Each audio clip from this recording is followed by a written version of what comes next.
Hey, this is Steve in Dallas, Texas. It's Saturday morning, my friend, and you are listening to Light Talk. Good morning. This is Stan in Gainesville, Florida, and I'm calm today, and we're going to be discussing mirrorball power, area light color, gel burning issues, and being a first-year graduate student, all on Light Talk. And this is David, coming to you from the beautiful Belmont Shore neighborhood of Long Beach, California. And if you don't already know, you are listening to Light Talk, and we are the Lumen Brothers. That's right, Stan, Steve, and David, back at you. Episode 199. That is getting too close. Did you say 5 years? 5 years coming up? That's crazy. We're closing in on 200, which means that in 8 weeks, we will be doing our anniversary show, starting our 5th year of broadcasting. All right, I have a question about that. Who decides if this show gets another season or not?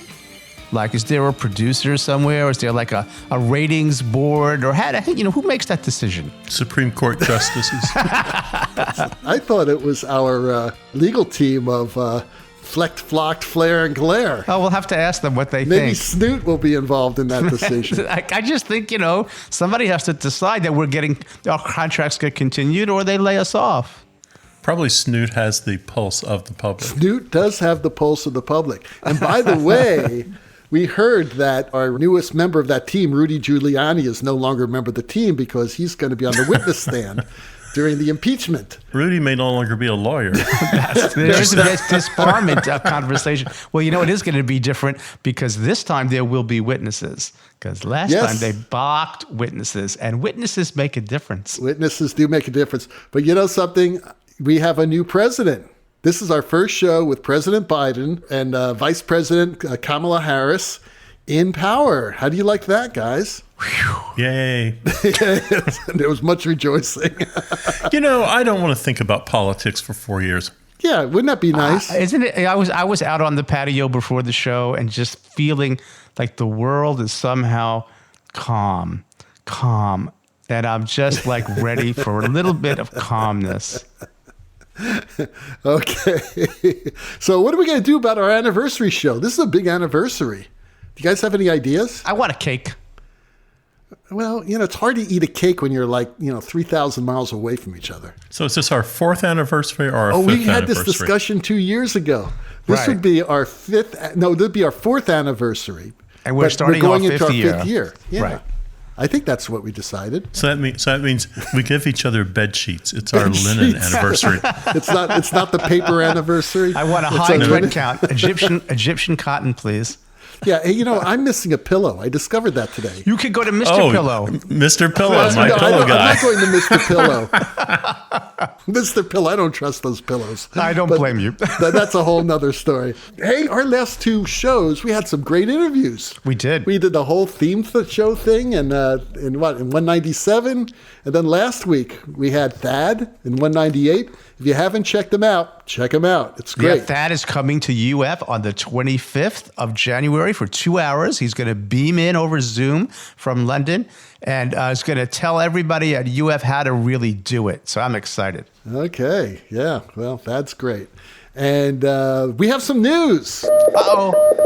So PPP applications opened up. And again, for all of our listeners out there, and I would say at least 90% of them, you are independent contractors. You can actually get money from the government. It's a loan, but it's easily forgivable, meaning that you can ask for forgiveness of that loan. And we know lots of people who have been forgiven for that loan. And as a matter of fact, I haven't heard of anyone yet who's had to pay that loan back. So please, it really is a simple thing to do. Just find any bank or any credit union, and most of them have portals that go through the internet, and all you really need is your Schedule C. And everything will be, you can figure everything out and just apply for it. And for the people who got PPPs last year, you can get a second draw now, and it's even easier. It was very easy. It's very easy. So all you have to do is go through the same lender that you got your first PPP, and they call it a second draw, and they use the same documents basically from your first one. The only thing you have to prove is that in any quarter from 2019 to 2020, that corresponding quarter has to be at least 25% lower in receipts than the quarter from 2019. Or you could do the entire year. And I'm sure, unfortunately, that most of us have had at least a 25% drop in income. Yeah. So anyway, the PPP is open. Talk to a financial advisor because everyone's situation is different, and go for it. Also, we've had URTA going on this week. Is that correct, guys? Yeah, in a different kind of way. Yeah, tell us about it. Yeah, we're doing this stuff with Accepted online. We've been doing that for a few years. I have my frustrations with the software, but I'm getting the hang of it. And this time we'll be doing interviews over the internet, video calls, I guess. And surprisingly, they had to add an extra day for lighting design because there were so many applicants. I think the number Steve said was 53 to be precise, which is a lot. And I've talked to about 8 or 10 in advance of URTA, which has been really nice. So be able to go in and look at them and reach and make a comment on their page. And if they want to talk to me or their website, what I did is I made comments on their website, their contact page. And then I said, if you want to have a conversation. So they did. That's been very enjoyable. I get very energized by talking to students. And I'm probably going to talk to about half of the students that applied. There's a lot of really great people, which makes us wonder, I know that for us, we don't even know what our funding is because we're waiting for the delayed reaction of COVID finances as a state school as to how many slots we're going to have for next year. But a lot of students seem to be wanting to come back to school, and I was pleased that many of them are wanting a diverse education in lighting, not specifically just exclusively to the fundamental classic training that we all do so well in stage lighting. So that's been my experience. I'm excited for that. We're going to be talking about this a little more later on in our Let's Talk About segment. So that being said, we have a surprise. Steve has a new Light Talk puzzler. Yes, and remember, this is a podcast about lighting. So I came home today and my garage door would not work. I tried my little remote control outside and it said no entrance. I could not get it to work. So, what is the problem with my garage door opener? Why is it not working? I had a trip to Home Depot, fixed the problem in about 5 seconds. You changed the batteries. No. Didn't change the batteries, though. I did look. I didn't change the batteries. It's simple, but it's not obvious. Okay, and it's a lighting question, obviously. It is a lighting question. Good. Okay, so please write your answers on the back of a $20 bill and send them to Stan's address, and we will take the first correct answer. And that will be tax deductible. It will be tax deductible because Stan is running the Human Fund. So that's right. It's the Light Talk Foundation. If you have the answer or you have a guess, please post it on the Light Talk Facebook page. So Steve has our first question of the day. Yes, Robert writes in and he says, I have 2 Lecos, 2 for together. One light burns through gels every 3 or 4 performances. The other about every 10. What's going on? Robert, can I call you Bob? I think you can solve this problem. And the first thing I want you to do is I want you to exchange the lights on the side of the twofer. And I suspect you will find the problem follows the light. So I don't think it's the twofer. I don't think it's power. I think it's something more obvious. I had a question like this a long time ago, and it was 2 Fresnels. And the Fresnels were a little bit more challenging than the Lecos. But I think what you're going to find is that one of your lights is out of focus. You probably need to sit down and bench focus that thing. Or you've got a 1K lamp in one and a 500 in the other. So, but I don't think electricity is the problem. Yeah. Is there anything I'm missing here? What else could it be? I wasn't even sure. And when you said, those 2 suggestions sound accurate, but it doesn't say whether they're the same color. I would assume they are, in which case I think your alignment thing is probably it, or the wattage. I mean, those two make sense to me. Could it also be different lens tubes? So like a 6x4.5 in the old days, that would burn through with deep saturated gel in about in minutes, literally, because of where the convergence point is. But if he's got the same beam angle, it's probably what Steve's two ideas. Back in the day when I was a shop buddy at Production Arts, we had these top hats, and we welded color clips on the front of the top hats. So whenever you rented a 6x4.5, those were in the old Altman fixtures, and Beverly Emmons wanted R80 in them.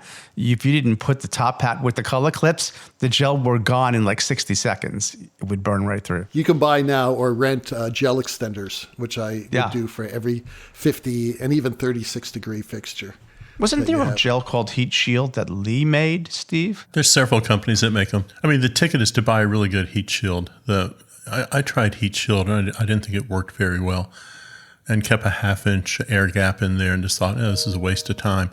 Then I started using Wybron color scrollers. I forgot what they called it. It was their kind of it was a scroller that had 2 scrolls in it, and it was their competition against the Morpheus unit. But they said you need to buy the heat shield for our scrollers. And I was resistant to that, but because it was something goofy, like $20 a cut. So I got that, tried it, and I was amazed. I put in a piece of regular heat shield, stuck my, hand under the light, and all kinds of heat was on my hand. I put in the really expensive heat shield that Wybron provided at the time. Nothing. Wow. No heat. Cool as cool could be. Cool. So I became a real believer in it. And I never had a problem with the Wybron units. Color fusion, I think they call them fusion units. Jana in Denver writes, "This is the year for graduate school." Is it? That's what she said. That's what Jana says. She says, "This is the year for graduate school. What's it like to be a first-year student at your school?" Jana, I'm going to be very somber here. I refuse to answer this question on the grounds that it might incriminate me. I'll tell you what it's like to be a first-year student at Stan's school. You want to know? Go ahead, David. Tell him. It's sort of like, those ships back in the early days where you'd be down in the hull of the ship, and you'd be like Amistad, like a slave ship. Well, it's not really a slave ship, but you're kind of a slave because you're rowing across the Atlantic, right? So it's like a Viking ship. It's a Viking ship. So it's like being in the hull of a Viking ship. Thank you. How the heck do I know? I haven't been a graduate student for 35 years. This is a highly speculative question. They want to know about your school, though. Yeah, but I'm not the student. So you're asking me, and I'm going to answer the question. Okay, I'll do a serious job. But you're asking me to put myself in the eyes and shoes of my graduate students and sort of intuit what they think it's like. So I'm going to guess. I'm going to speculate. One, they have to tolerate me a lot. That could be good. That could be not so good. Just listen to the show. Two, they have to come here. They arrive in August in Gainesville. Oh, it's hot. It's hot as a tamale here. Okay? And the alligators are really hungry at that time. No, the alligators. The alligators. Well, actually, the alligators are not dangerous in the summer so much because they're keeping cool. But so it's hot as heck. Okay, it starts off that way, and then there's a swamp. There's it's a college town. Palmetto bugs. There's bugs. So Gainesville's a friendly place. And we're a friendly school, and I think it's like a new family. And we embrace everybody, and we get to know everybody, and we build camaraderie, and you get to know your colleagues. And I think it's a little disorienting, but it's exciting, and it's like any new adventure. And I think the biggest challenge for an incoming first year is to not think that graduate school is a continuation of undergrad, to be ready for a brand new kind of experience. We treat you very differently than we treat undergrads, and you have a lot of responsibility, and it's adult time. You are basically an employee of the university, and it's a different level of expectation. So sometimes you're wearing this hat, the student hat, and sometimes you're wearing the staff hat. Sometimes you're wearing the mentor hat. So it's a big step up. And I think it's quite wonderful. Well, my program is different. So first, take a look at the map of the United States and take a close look at Connecticut.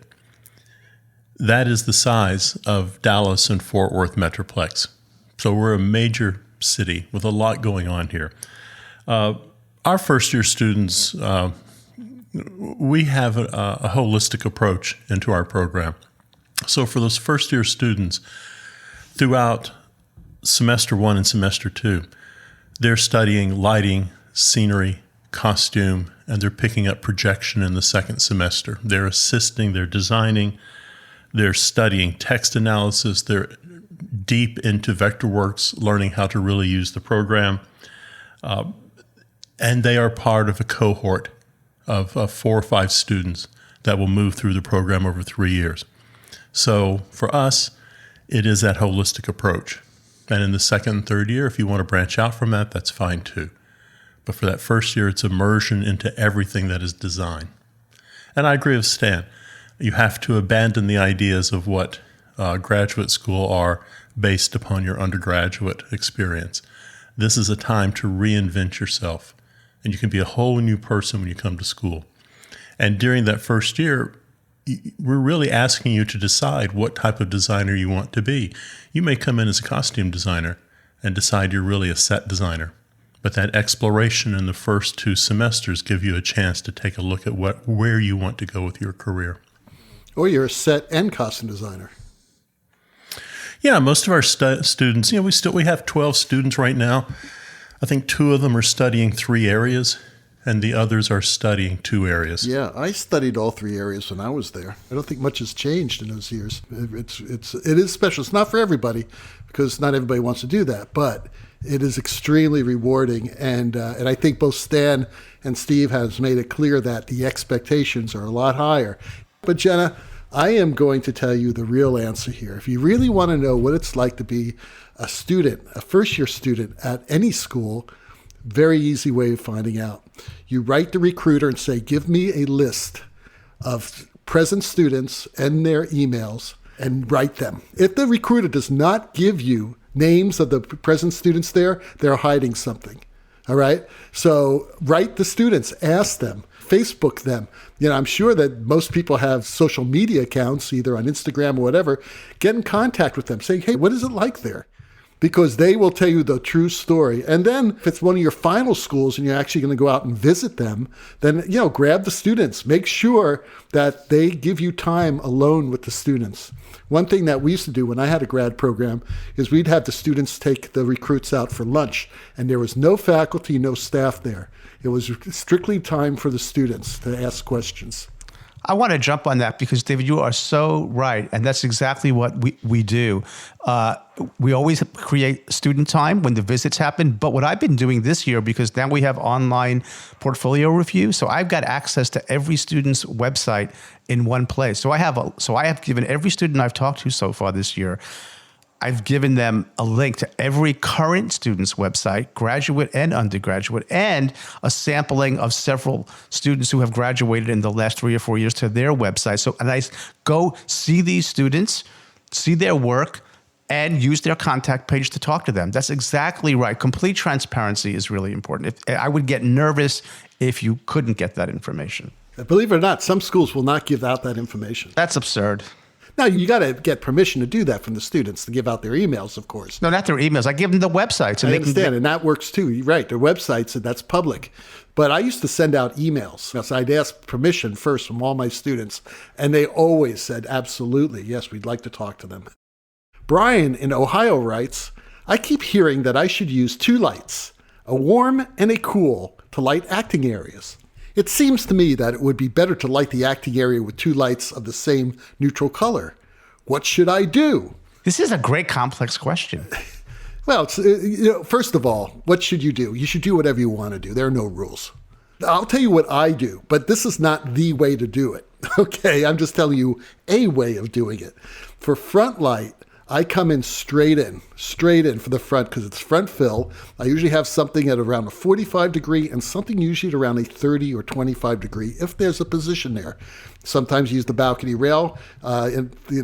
Fortunately, I work in a lot of opera houses, and there are usually several balcony rails on each level of the balcony, so it doesn't have to be a real flat angle. It could be at about 25 degrees or 30 degrees.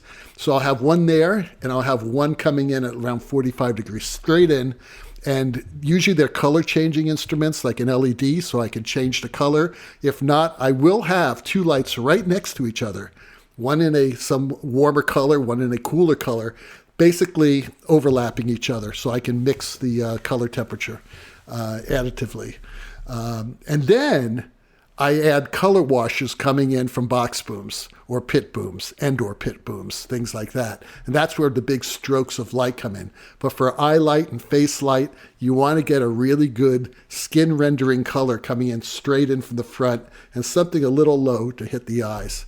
Okay, that's a method. That is not coming in at 45 degree angles from the cove.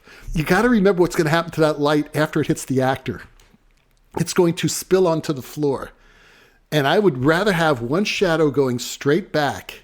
And it's not going to be a real strong shadow because it's actually probably that front fill light's going to be at like 20% or 30% or something like that, right? Then having crossing angles, because then you're going to have all this spill coming left and right, up left and up right. You're going to see shadows on the floor. It's going to be very, very distracting. So that's why I do it. What do you guys do? Well, I do the same thing you do. So, I mean, I'm exactly the same way. But this up and out at 45, I mean, my goodness, the light is all over the place. It is everywhere. Yeah. And the minute the director says, I love what you're doing, can you isolate stage left? The answer is no, because my beam of light is going through center and exiting the upstage right wing. The three of us are sort of synchronized in terms of the method, David, that you laid out. That's how I operate as well. It seems to work best for me, too. Steve's point about unwanted shadows, your point, all makes perfect sense. But going back to the content of the question about it seems to me it would be better to light the acting area with two lights of the same neutral color. Well, I think when you're working with tungsten, we forget, and I learned this from, this came really home for me when I watched David Hersey's lighting for Cats way back in the 80s, is that there was very little filters used in that production. There was some very heavy color used for certain moods, but for basic area lighting, he didn't have much color. He really made a lot of use of just varying the intensity, because when you vary the intensity, you're also varying the color, particularly in a tungsten lamp. You're warmer when you go lower and you're cooler when you go higher. And he was sort of a master of that. Now, of course, we have LEDs. So I think, again, how much tint or shade or chroma you put on a light from different angles to create the thing you're looking for, the feeling you want, I think is a spectrum. But I think, not the point I'm making is that just brightness alone impacts color perception, not just the chroma choice.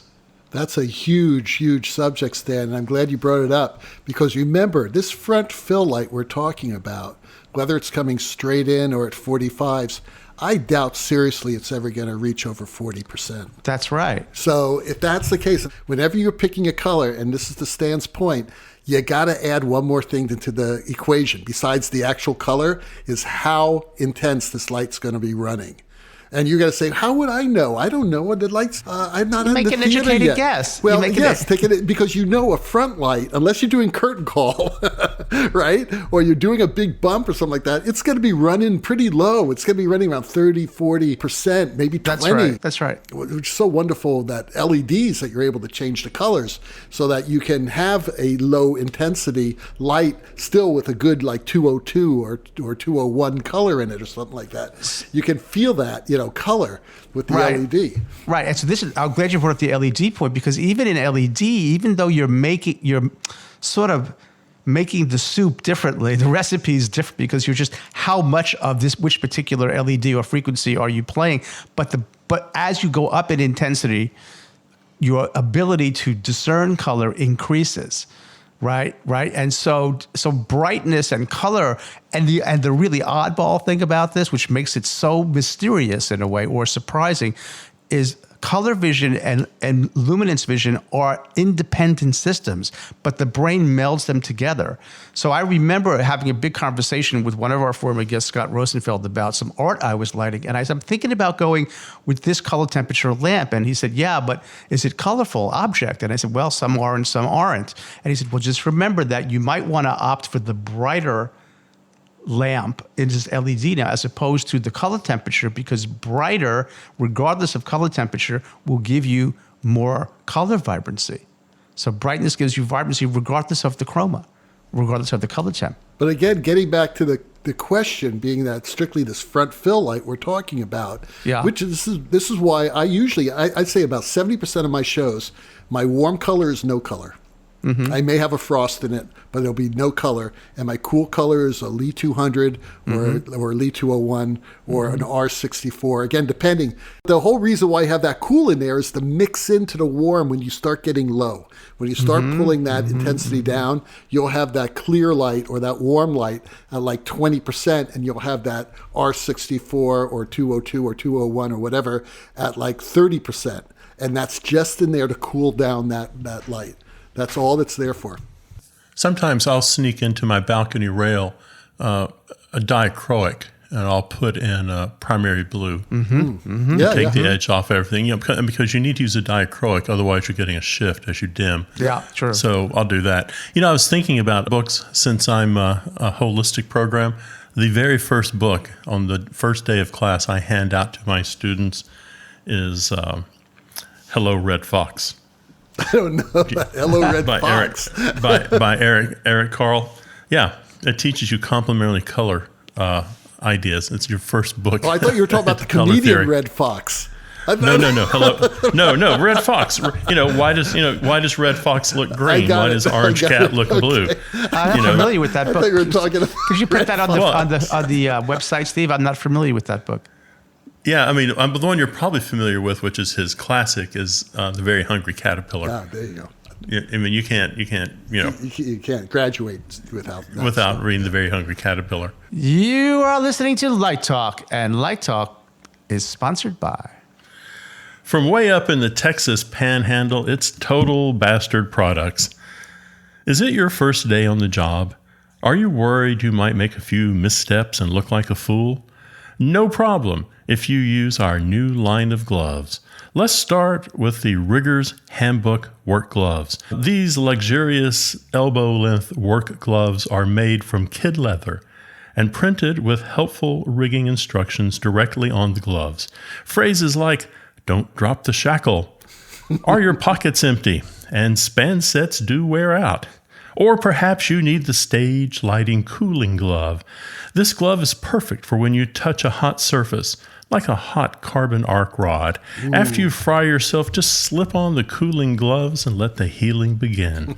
But maybe you've been warned once too often to stay off your phone. Then you need the finger phone glove. Now you can talk into your fingers as if you were using a phone. It's like a pair of Bluetooth headphones, except it's your pinky and your thumb. Sure, folks will think you're nuts, but who cares? Now you can earn a few bucks and talk to your bookie at the same time, and the steward is none the wiser. How do you know you're getting genuine Total Bastard products? Just look for our label, the one with that caveman holding a roll of gel. Act now, and we'll throw in a pair of red and yellow McDonald's gloves. Your hands will look like a box of fries, and we'll let everyone know you're ready for lunch, damn it. Total Bastard Products. Are you man enough? Just don't lick your fingers. That's a damn sure. I just want to put a full disclaimer on this. The finger phone glove is a reality. It is a glove that has a headphone and a speaker built into your thumb and your pinky. I love it. No so kidding. You just walk around talking into your hand that's pretty funny. as you go down Rodeo. Oh my God! Put that up on the page. I need to see that. And now back to Light Talk. Well, the sound of those crazy ducks tells us that it's time again for another installment of Let's Talk About. And today's Let's Talk About is all about, with the expectations of jobs reopening, thank God the pandemic is going to go down. We all feel it. I got my shot today, guys. I got my shot today. I bet you can feel it. I feel it. It's in my veins. Tomorrow morning, you will feel it. My whole blood system's Moderna, baby. I've got a Moderna going on. So anyway, with the expectations of jobs reopening, now that hopefully the pandemic will be lessening, will students postpone going to graduate school? I think it's, you could argue either side of this.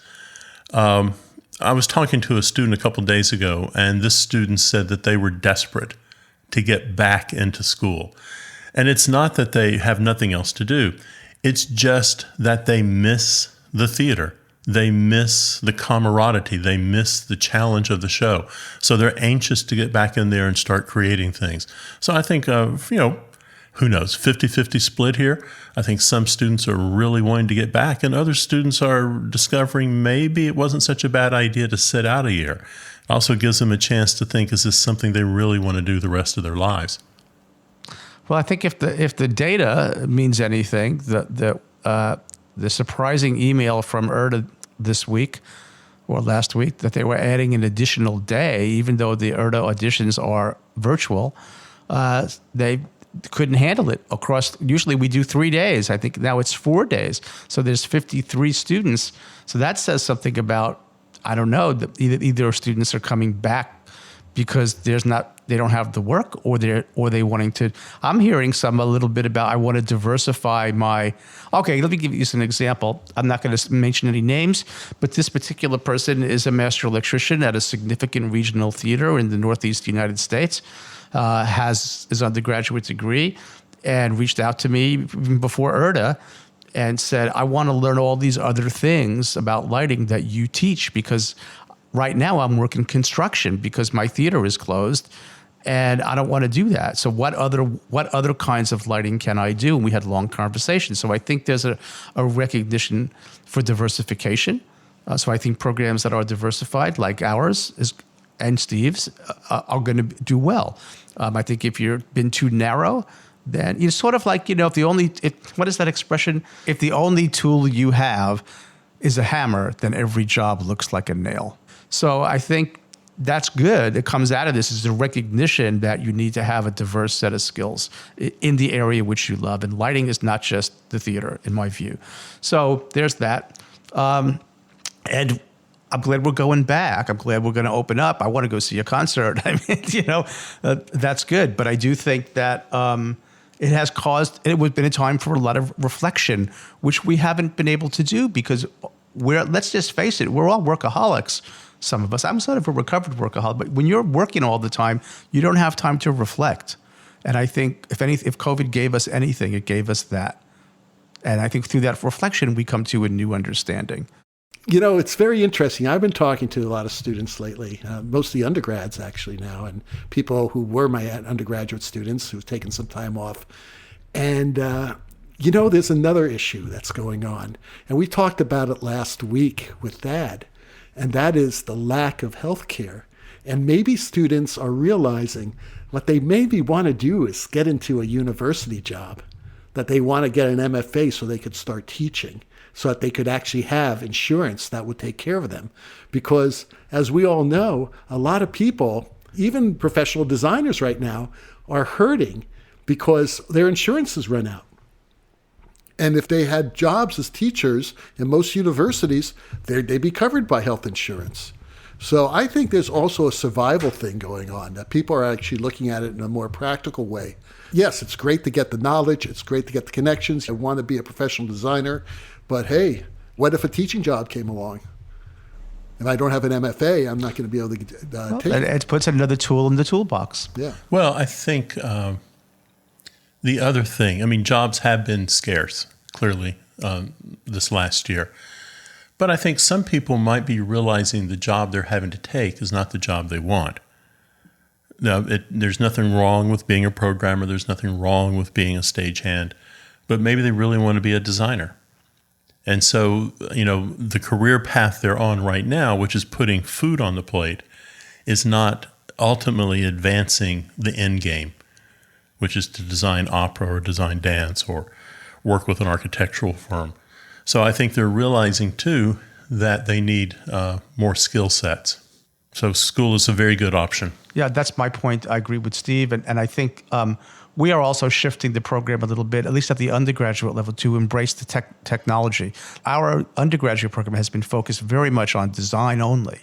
And I think that's hurt us, actually, and it's hurt our students. They need to be able to. And a lot of our undergrads are working in technical positions. You know, I just found out that I have a former BFA who's the master electrician at the Public in New York. And it's like, wow, cool, you know, that you're doing that. So I think we have to sort of broaden. I think narrowing is not so good right now. Broadening is better. And that includes embracing people who are just fantastic technologists as well. So do you guys think that we're actually going to get an increase in graduate students next year? I haven't looked at the real numbers on URTA yet. I don't think the set design numbers are up. I think the set design numbers are hovering. Last time I looked, I thought it was hovering around 20 people. Wow, that's low. Costumes are up, according to my costumes are colleague. always up. I mean, there's tons. They used to have 3 days of costumes. I remember that. Yeah. But certainly lighting is up. It feels like lighting for the last few years has been about 30, 35 students. Right. So it's, you know, not quite doubled, but it is a significant increase. So there were like a total of around 50 students, and there are like 50 schools all wanting these 50 students. And we all know that only a percentage of those people are really ready for grad school. So what does that say? That a lot of these schools are just not going to get any students? Well, I also think the numbers are up for another reason. I think URTA and Ellen and Brackley have been working very hard to get an URTA satellite recruitment happening at LDI in Las Vegas. And that's been going on for 2 or 3 years now. So usually at that satellite audition, 10 to 15 students in lighting show up. So we could just see the migration of those students who would normally come to Las Vegas move into the Oh, that's a possibility. Yeah. you know, what is called the Chicago auditions. But still, you're right. It is there's barely enough students to go around to the schools one-to-one. And you're right, half of those students at this point probably should not be pursuing graduate schools. They should be pursuing working in the industry for a couple of years and kind of getting their head on straight and seeing if this is what they want to do. Yeah, I think that's the biggest mistake that students make because they don't know what to do next. They just go right into graduate school. I mean, that's fine for some students, but I've told a lot of students who are debating, I say, take a year off. If you're debating, take a year off. In just about every case, and I've been doing it for a long time, just like you guys, every case where a student has taken some years off, they've excelled. When they go to grad school. I cannot say the same for people who go straight in. Well, but the circumstances right now are people may be seeking the shelter of graduate school because of the pandemic. Right. Yeah. Well, I think, you know, the reality is I talk to students every year, and there are no villains here. They're looking at graduate school as a job. So the bottom line is, how much money can you give me to go to your school? That's been going on forever. Yeah, I mean, you know, and some of those, I mean, nobody wants to graduate from college with debt. And some of them are probably carrying debt from undergraduate education. So now they're off to grad school. And, you know, grad school is 3 short years. And if you look at that as a job, and I'm not knocking, you know, there's a few schools in really high atmosphere that can offer in that $20,000 to $30,000 a year range for assistantships. You know, I don't know if that's how you pick a school, frankly. And more schools, mine included, are trying to find ways to provide health care to the students because that, you know, some of them who are older are now off their parents' health plan. Right. And they have families, some of them. Some have families. So there's all kinds of things that are going into the mix here. Can I get a good education? Am I going to go bankrupt while I'm in school? What's going to happen with my health care? Are there opportunities to work in the community? Can I get away from school to do a show? Or am I on assistantship and I'm locked into working in the box office every afternoon? So there is a lot of pressure on these students. And, you know, we all think, when I say we, collectively URTA, we all think we're making good offers. And we all think we have something to offer, and I think we do. But boy, I mean, it really comes down to nickels and dimes sometimes on what school you go to. You know, one thing I feel good about here, even though we're a state school and we're the flagship, but the graduate students here are unionized. in a non-union, in a right-to-work state like Texas, but Florida is not a right-to-work. It's a right-to-work state, so it's not heavily unionized. But we do have a union, and they negotiated healthcare. So every graduate student here, and it's included in their package. It doesn't come out of their check. It is a fringe benefit. Well, Steve has the last question of the day. Yeah, Russell writes, can I power a mirror ball with a stage pin, or must I use an Edison connector? Well, Russ, you power it with electricity, buddy. I mean, you could tape those wires together. Right. It doesn't Stick 'em matter. in the socket. It doesn't matter if you're using a stage pin or an Edison. Maybe your question is more subtle, and maybe your question is, can I run my mirror ball motor through a dimmer? I would say no. you know, if you're trying to figure out how to make your mirror ball motor variable speed, look at the motor, but you might be able to run it through a model train transformer. So there are ways to do this on the cheap. But as far as the connector, it doesn't matter what the connector is really, if it's rated for the amperage you're putting through it. So stage pin, Edison makes no difference. It could be a twist lock even. It could be a stage pocket connector. It could be a paddle plug. Do they still make train transformers, model trains? Sure. Oh, really? yeah. That's my retirement right there. Like the one my dad had in the basement with the giant two handles on each side. Lionel, they still exist. Oh man! One of my first tours went out, and we had a bunch of gobo rotators in the air, and we'd spent every penny we had spent, and we realized we didn't have any money to actually purchase the controller for the gobo rotators. So we got we actually got Lionel train transformers and just rode the little joystick there and spun them up and spun them down. They had their own little suitcase they traveled in, little anvil case. That's cool. It was the cutest thing ever. So we're going a little long today, guys, because for the past 2 weeks we've had interviews and we had a lot to talk about today. So it was kind of fun. It's good to talk to you guys again. Yeah. What was your name again? Well, the rockin' sounds of the Luminoids tells us that once again you've spent another morning listening to Light Talk. You can hear our show on Spotify, iTunes, Google, YouTube, livedesignonline.com, and just about every podcast site out there. Check out our website on lighttalk.org for future guests, and be sure to follow us on Facebook and subscribe to our podcast. That way you will not miss a second of Light Talk insanity. I'm thinking, are we on Parler? No guarantee is offered regarding the accuracy of any statements or opinions made on this podcast. However, if you do decide to litigate us on Parler or any other platform, the law firm of Flecht, Flare, and Glare, and their recently promoted paralegal Snoot will defend us until our retirement funds are depleted. Light Talk is written and produced by the Lumen Brothers, coming to you from Long Beach, Gainesville, and from deep in the heart of Texas. And be sure to join us next week when we talk more about the happenings in our crazy industry. All of that and a new sponsor. Light Talk, broadcasting questionable Lumen knowledge and humor around the world. So we'll see you all next Saturday morning. Bye-bye from Light Talk. Welcome to the new era. Yes, thank God. Toodles. Light Talk.